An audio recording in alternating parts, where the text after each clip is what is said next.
Emily Patterson's last moments were caught on camera, and her mother, Laura Patterson, tried to turn the video into proof of innocence, but the footage told a far darker story than anyone could have imagined. Emily Patterson had always seemed like the ideal daughter. At 16, she was smart, polite, and well-mannered, earning praise from teachers and neighbors alike. Her mother, Laura Patterson, a single parent, was known for her dedication and care, always making sure Emily looked presentable, excelled in school, and maintained a social life that impressed everyone around them. On the surface, their life appeared seamless, a picture-perfect family in a quiet suburban neighborhood, with Laura often sharing snapshots of happy moments online. Friends admired them, often commenting on how close the mother-daughter bond seemed, completely unaware of the tension simmering beneath the calm exterior. Emily had begun to change in subtle ways. Her once bright and open demeanor started giving way to a quieter, more cautious personality.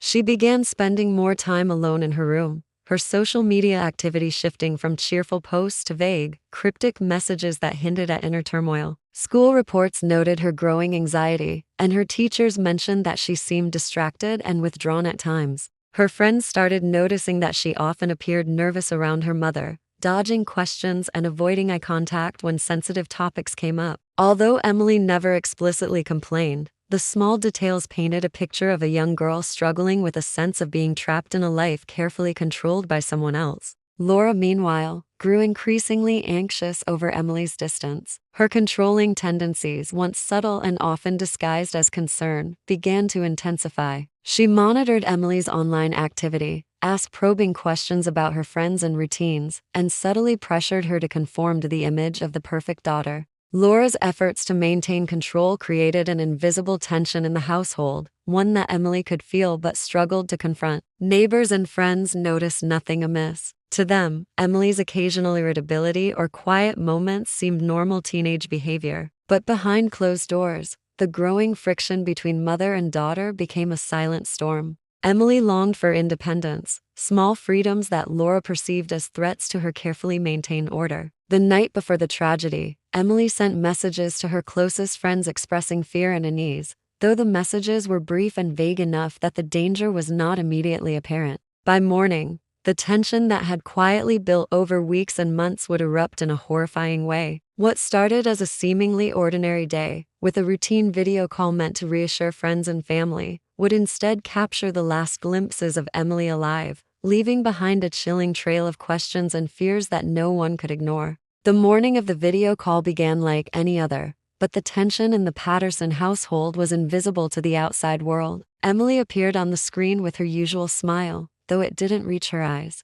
Those who saw her during the call would later recall a subtle unease in her movements, a slight stiffness in her shoulders, a restless shifting in her seat, and hands that trembled just enough to be noticeable if one looked closely. Laura, seated beside her, seemed composed and cheerful, projecting the image of a normal morning. Friends and relatives on the other side of the screen were reassured by the familiar sight of Emily's face and Laura's warmth, unaware that this simple video call was about to become a critical piece of evidence in a chilling crime. Minutes passed, and the conversation flowed with small talk, laughter, and routine updates. Yet the camera captured subtle signs that something was amiss. Emily's eyes darted nervously toward the background, her fingers fidgeted with a bracelet on her wrist, and her voice, though calm, carried an undertone of tension. Laura's smile remained fixed, but the flicker of a controlled urgency behind her eyes suggested a deeper worry or perhaps something more sinister. Suddenly, the connection faltered, the screen freezing for a few seconds before going completely dark. On the other side of the call, friends tried to reconnect, sending messages that went unanswered. Laura quickly interjected,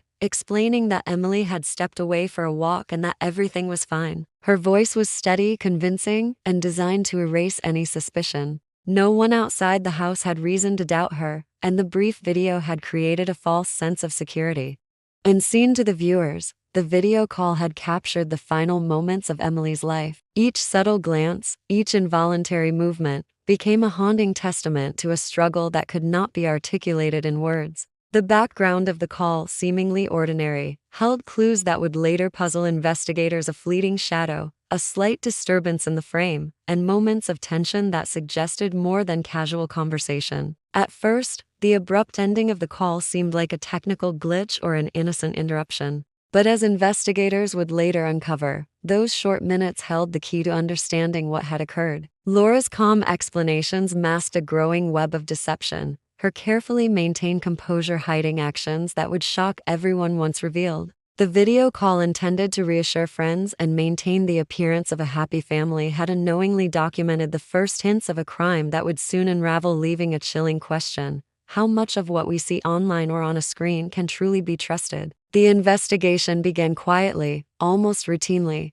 but it quickly became clear that this was no ordinary disappearance. Police started by checking phone records, tracking messages, and reviewing local CCTV footage in the neighborhood. Initially, Laura's story seemed consistent. Emily had gone out for a walk and had not returned. Neighbors reported nothing unusual, and the house appeared undisturbed. Yet investigators noticed small inconsistencies that hinted at a deeper story. Some timestamps from messages and security footage did not align with Laura's account, and subtle gaps in the timeline raised questions that could not be ignored. Digital forensics became a central part of the case. Experts examined the video call frame by frame, searching for details that might have been overlooked. As they analyzed each second, troubling signs emerged. The angle of the camera revealed a reflection in the window that suggested movement in the room not explained by Laura's story. Tiny anomalies, shifts in lighting, slight disturbances in background objects, and brief shadows hinted at an event far darker than anyone had imagined. Investigators began piecing together these visual clues alongside deleted messages and altered timestamps, uncovering a trail of evidence that Laura had carefully attempted to erase. Forensics also revealed that several files had been removed from Laura's devices in a way that suggested deliberate tampering. Text messages between her and friends had been deleted, call logs erased, and certain apps were wiped clean, making it clear that someone had tried to hide crucial details. Even the video call, which had seemed like a harmless glimpse into a normal morning, contained subtle cues that only careful scrutiny could reveal. Neighbors eventually contributed to the growing picture. One recalled hearing a muffled argument late at night. Another mentioned seeing Laura carrying packages in and out at odd hours. Each detail, small on its own, began to paint a troubling portrait of tension and control behind closed doors. Investigators realized that Emily's life had been tightly monitored and manipulated, and that Laura's calm demeanor during the video call was likely part of a larger effort to hide what had happened. As the case progressed, detectives understood that the key to solving it lay in connecting digital footprints with real-world observations.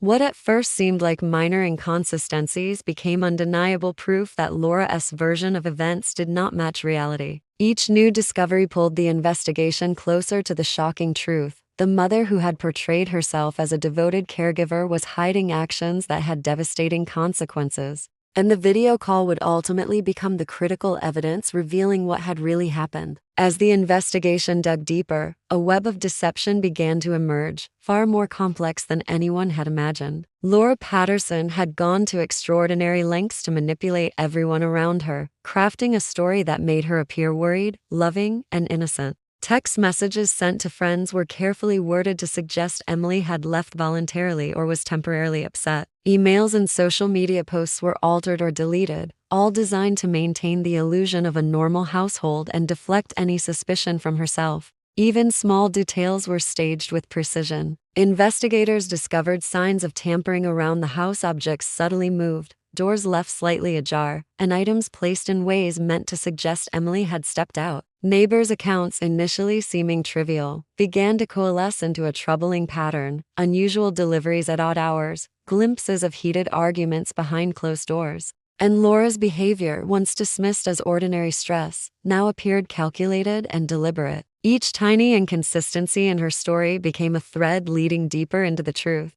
Digital evidence continued to play a crucial role. Analysis of the video call revealed fleeting moments that contradicted Laura's account. Shadows in the background suggested movements that could not be explained by an innocent walk or simple household activity. The call, originally intended to convey reassurance, instead captured subtle signs of fear and struggle, hidden in plain sight. Deleted files on Laura's devices, once thought insignificant, turned out to contain fragments of messages and images that hinted at what had truly occurred. Investigators also uncovered that Laura had been attempting to control the narrative even before authorities became involved. She had contacted relatives and friends immediately after the video call, delivering rehearsed explanations designed to convince them that Emily was safe. The more the investigation progressed, the more it became evident that Laura's outward composure masked a calculated effort to manipulate perception, buying time to cover her actions. The tension in the case grew as each piece of evidence connected to another, revealing the chilling extent of the deception. What had appeared to be a tragic but straightforward disappearance was now a meticulously staged cover-up. The authorities realized that Emily's final moments, captured inadvertently in the brief video call, were central to exposing the truth. Laura's attempt to control perception, to rewrite reality in real time, would ultimately be the undoing of her carefully constructed facade, leaving investigators on the brink of uncovering a reality far darker than anyone could have imagined. The final phase of the investigation brought the full horror of the case into focus. Every piece of evidence, once fragmented and confusing, now began to align, revealing a stark and undeniable truth. Forensic experts confirmed injuries on Emily's body that were consistent with foul play, disproving Laura's claims of a simple disappearance. The meticulously staged household, the deleted messages, and the altered timelines all pointed to one conclusion: the mother had been directly involved in her daughter's death and had attempted to cover it up. The video call, initially intended as proof of Emily's well-being, became the central piece of evidence in court. Investigators showed frame-by-frame analysis, highlighting subtle movements, fleeting reflections, and micro-expressions that indicated fear and struggle. These small but critical details revealed a sequence of events that Laura had tried to obscure, turning what seemed like a normal morning into a chilling record of deception. Every glance, every pause, every involuntary movement in that video became a part of the story that ultimately exposed the crime. Friends and neighbors who had once trusted Laura's explanation were stunned as the truth came to light. Interviews revealed the extent of the control she had exerted over Emily's life, the manipulations, and the careful orchestration of appearances that had fooled almost everyone. The community struggled to reconcile the image of a loving mother with the reality of someone capable of hiding a horrific act behind a facade of normalcy. The arrest of Laura Patterson marked the beginning of a long legal process. Evidence from the video call, combined with forensic reports and digital records, provided a compelling case that left little room for doubt. Prosecutors emphasized the deliberate nature of the cover-up, demonstrating how every action was calculated to mislead authorities and friends alike. The trial revealed the chilling extent of Laura's planning, showing a pattern of manipulation and deceit that had allowed her to maintain the illusion of innocence for hours, then days after her daughter's death. In the end, Emily's story, though tragic, became a testament to the power of careful investigation and digital forensics. The brief video call that had seemed inconsequential at the time emerged as the key to uncovering the truth. The case served as a stark reminder that appearances can be deceiving, that even the most ordinary moments can hide unimaginable darkness, and that in the pursuit of justice, no detail, no matter how small, can be ignored. Emily's life ended far too soon, but the painstaking work of investigators ensured that her story was not lost, and that the truth could not remain buried beneath a carefully constructed facade.